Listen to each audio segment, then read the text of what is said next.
Hello friends, आज मैं आपको आयुर्वेदिक के पेशे से जिन लोगों की हाथों की और पैरों की उंगलियां ठंडी पड़ी रहती हैं, चाहे काम करें या ना करें तब भी ठंड हो या गर्मी हो, मतलब ठंडी पड़ी रहती है। और ठंड में तो ज़रूरत से ज़्यादा चिल्ड रहती हैं अगर फिंगर्स और टोज यानी पैर की उंगलियां और हाथों की उंगलियां, क्योंकि अगर ठंडी पड़ी रहेंगी तो क्या होगा, बहुत सारे प्रॉब्लम हो सकती है आगे चल के, बड़ी डिजीज़ की तरफ ये इंडिकेशन दे रहा है। और ये भी एक सिम्टम होता है कि क्या प्रॉब्लम आ गई है बॉडी के अंदर, जिसकी वजह से कि सिर्फ हाथों की और पैरों की उंगलियां ठंडी है, बाकी हथेली तो इतनी ठंडी नहीं है, ना बॉडी के कोई और पार्ट्स इतना ठंडा है।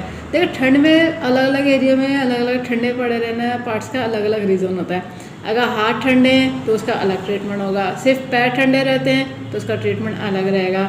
या जांघें, मतलब ऐसा होता है कमर के बैक साइड में लोअर पार्ट में ठंड लगती है तो अलग ट्रीटमेंट है, पेट के एरिया में एब्डोमेन में ठंड लगती है तो वो अलग ट्रीटमेंट है। इसी तरह से अगर पूरी बॉडी में कब कभी ठंड लगती रहती है ज़रूरत से ज़्यादा, उसका ट्रीटमेंट अलग है। और या अगर आपकी सिर्फ उंगलियां ठंडी रहती हैं हाथों की या पैरों की, उसका ट्रीटमेंट अलग है। अब पहले समझ लेते हैं रीज़न क्या हो सकता है हाथों की और पैरों की उंगलियों का ठंडा पड़ जाना। क्यों फिर ठंडी पड़ती है तो नम यानी सुन पड़ जाती है, फिर वो सुन पड़ने के बाद क्या होता है, नीली पड़ने लगती है। अगर नीली पड़ रही है तो देखिए ये बहुत ज़्यादा खतरे की तरफ निशानी दे रहा है, इस चीज़ से अलर्ट हो जाइए। ठीक है, अब देखिए हो क्या सकता है, एक तो चीज़ ये हो सकती है बॉडी में ब्लड की कमी हो सकती है, दूसरी चीज़ सर्कुलेशन की प्रॉब्लम हो सकती है कि सही से सर्कुलेशन नहीं हो रहा ब्लड का। क्योंकि अगर आपके सर्वाइकल एरिया में प्रॉब्लम है तो हाथ ठंडे रहेंगे और उंगलियां भी ठंडी रहेगी, एक तो ये भी रीज़न होता है। या फिर क्या होता है कि पैर जो ठंडे रहते हैं, अगर लंबर एरिया में प्रॉब्लम है, लंबर स्पाइन में प्रॉब्लम है, या हिप में प्रॉब्लम है, या फिर आपके नीज में प्रॉब्लम है, या एंकल्स में प्रॉब्लम है, तब भी आपकी पैरों की आखिरी जो टोस होती हैं वो ठंडी पड़ जाती हैं।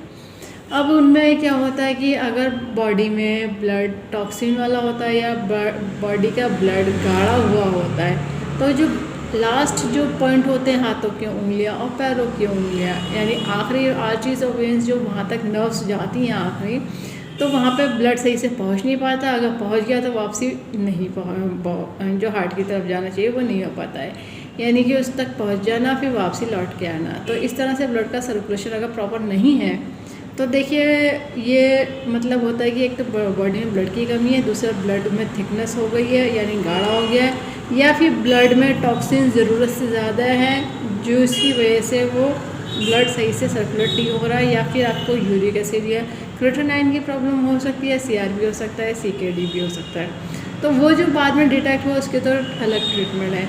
अभी क्या होगा, जो हाथों की और पैरों की उंगलियों में गर्माई बनाए रखने के लिए, गर्माई पहुंचने के लिए, उनकी फ्लेक्सिबिलिटी बनाने के लिए ट्रीटमेंट बताने जा रहे हैं, ताकि उसको लगा करके वहाँ पे ब्लड का फ़्लो अच्छा हो सके। अगर ब्लड का फ़्लो अच्छा नहीं होगा तो देखिए कभी कभी क्या होता है, ये आप डायबिटीज़ वाले केस में तो बहुत ज़्यादा होता है, उनको एहसास भी नहीं होता है कि एक तो ना तो उसमें कुछ एहसास होता है कि टच करोगे तो एहसास नहीं होगा, ना चुभेगा तो कुछ भी एहसास नहीं होता, एक तो ये रीज़न होता है। दूसरी चीज़ होती है उनकी उस जगह पे ब्लड सही से नहीं पहुंच पाता है, क्योंकि उनकी बॉडी में जो ब्लड होता है उसमें टॉक्सिन ज़रूरत से ज़्यादा होता है, उसमें जो ग्लूकोज ब्लड में फैला हुआ होता है और उनके बॉडी को ग्लूकोज की रिक्वायरमेंट होती है, मगर वो ब्लड में तो दिखा रहा होता है। अब ब्लड में ज़रूरत से ज़्यादा हो जाना क्या होता है कि वो एक तरह से बैक्टीरियल फॉर्म इन्फेक्शन बनाने लगता है। फिर क्या होता है, अगर बाई चांस वहाँ पे कहीं पे चोट लग गई, कट लग गया, तो फिर वो आगे इन्फेक्शन बढ़ता चला जाता है, वो पस में बन जाता है, फिर वो पकड़ लेती है गैंग्रीन का फिर क्या होता है, एलोपैथी में कोई और इसमें इलाज नहीं है, उसको वो रोक नहीं पाते हैं गैंग्रीन को, वो बहुत तेज़ी से बढ़ता है, और जब वो मांस और हड्डी उस जगह सड़ने लगती हैं, गलने लगती हैं, तो फिर डॉक्टर क्या कहता है, उसको काट के निकाल देते हैं। तो देखिए उससे भी बचा जा सकता है। गैंग्रीन का पूरा अच्छा आयुर्वेदिक के पेशे में ट्रीटमेंट पॉसिबल है। अगर वो प्रॉब्लम आ गई है तो उसका ट्रीटमेंट बहुत अच्छे से नेचुरल तरीके से क्योर हो जाता है, उसमें कोई ज़रूरत नहीं है इम्प्यूटेशन करवाने की, ये तो उसकी बात हो गई। मगर अगर पहले ही ठंडी पड़ रही है और नीली पड़ रही है तो पहले अलर्ट हो जाइए, उसके लिए पहले से ट्रीटमेंट कर लीजिए। और डायबिटीज़ वाले और हार्ट पेशेंट ज़रूर अपना ध्यान रखिए इस बारे में, ठीक है, क्योंकि उनके केस में ये ज़रूरत से ज़्यादा देखने को मिल जाता है, तो इससे भी बचा जा सकता है। और अगर हाथ पैरों की उंगलियाँ ठंडी ज़्यादा पड़ी है तो इसका ट्रीटमेंट अभी स्टार्ट कर दीजिए, उसके बाद जो भी प्रॉब्लम डिटेक्ट हुई है उसके अकॉर्डिंग पॉइंट अलग से ऐड ऑन करे जाएंगे ताकि आपके ट्रीटमेंट सक्सेसफुल हो सके, ठीक है, और बॉडी नॉर्मल हो जाए। लगाने के लिए ज़रूरत होगी डॉक्टर टेप की, पेपर टेप की, किसी भी मेडिकल या सर्जिकल के शॉप से ले लीजिएगा। 1/2 इंची का टेप है, स्किन वाले टेप है, कोई वैसा टेप नहीं यूज़ करेगा, इस बात का ध्यान रखिएगा। अब जिन्होंने कोर्स करा उन्हें ये पता है कि आयुर्वेदिक एक्यूप्रेशर में यूज़ होती है। बियॉल मैग्नेट देखिएगा, ये एक तरह से वाइट होती है और एक तरह से येलो होती है। टोन सीडेड का काम करती है, प्लस माइनस एनर्जी होती है, नॉर्थ पोल साउथ पोल। ये बियॉल मैग्नेट ह्यूमन बॉडी के एक्यूप्रेशर पॉइंट को स्टिमुलेट करने के लिए, बैलेंस करने के लिए बनाई गई है। इसमें पावर उतनी दी गई है जो ह्यूमन बॉडी के एक्यूप्रेशर पॉइंट को स्टिमुलेट कर सके, बैलेंस कर सके। अब जिन्होंने कोर्स नहीं करा है, जिन्हें एक्यूप्रेशर के बारे में पता नहीं है, जिनके पास बियॉल मैग्नेट नहीं है, तो उनके लिए सॉल्यूशन ये है कि स्टार्टिंग कर सकते हैं मेथी दाने से। मेथी दाना हर घर में मिल जाता है, फेनुग्रीक सीड कहलाता है, ये खाया जाता है, ये वही वाले दाने हैं। इनका काम होता है प्रेशराइज करना पॉइंट को, और बियॉल मैग्नेट आपके एडवांस लेवल पे काम करती है। तो जब तक आप बियॉल मैग्नेट का अरेंजमेंट कर रहे हैं, मंगा रहे हैं, क्योंकि ऑनलाइन तो मिल जाती है, तो तब तक आप मेथी दाने को लगा लीजिए, ठीक है। और बियॉल मैग्नेट लगाते टाइम बहुत ध्यान रखिए, क्योंकि उसमें नॉर्थ पोल और साउथ पोल का ही मेन रोल होता है, उसको सही से अप्लाई करना बहुत ज़रूरी होता है, ठीक है। और ये जो पॉइंट मैं बताने जा रही हूँ TCM के बताने जा रही हूँ, जिन्होंने TCM पढ़ी है वो लोग समझ जाएंगे। बाकी लोग लोकेशन देख करके पॉइंट लगा लीजिएगा। TCM बियॉल मैग्नेट का चार्ट आपको ऑनलाइन गूगल सर्च करने पर ईजिली मिल जाएगा। TCM बियॉल मैग्नेट के अकॉर्डिंग पॉइंट हाथों में आते हैं, बायलेटरल आगे पीछे कम ज़्यादा हो सकते हैं डिजीज़ और कंडीशन के अकॉर्डिंग, ठीक है। अब जो पॉइंट मैं बताने जा रही हूँ उनमें कलर नहीं लगाइएगा, इस बात का ध्यान रखिएगा। या तो बियॉल मैग्नेट लगाइए या मेथी दाना लगाइए। TCM जो है आयुर्वेदिक एक्यूप्रेशर का ही पार्ट है। पॉइंट की लोकेशन समझ लीजिए, लोकेशन देखिएगा। ये जो हमारे इंडेक्स फिंगर है, इंडेक्स फिंगर में जो मिड में मेरिडियन चलती है वो पेरिकार्डियम की चलती है। तो अपर जॉइंट से थोड़ा सा मिडिल जॉइंट की तरफ बढ़ेंगे तो ये पॉइंट आ जाता है P6, पेरिकार्डियम का 6th पॉइंट है, ठीक है। दूसरा पॉइंट हमारे मिडिल फिंगर में इंडेक्स फिंगर की तरफ पॉइंट आता है। अपर जॉइंट से थोड़ा सा ऊपर की तरफ चलेंगे तो ये पॉइंट आ जाता है लीवर का 3rd LIV3, ठीक है। अब देखिए ये जो हमारा थंब है, थंब का लोअर बेस है, ये लोअर बेस से सीधे, और इंडेक्स फिंगर की देखिएगा मिड, इन दोनों का इंटरसेक्शन पॉइंट आ जाता है, इन दोनों का मीटिंग पॉइंट आ जाता है लीवर का 13। फिर देखिए लीवर का 14, ऐसे आएंगे। ये इंडेक्स फिंगर की जो किनारी आती है, जो मिडिल फिंगर की तरफ वाली, इस तरह को आएगा। इधर से यहाँ से देख लीजिएगा, ये जो गड्ढा हुआ है इसका मिड से इधर से मैच कर लीजिए, तो ये लीवर का 13 हो गया, ये लीवर का 14 हो गया।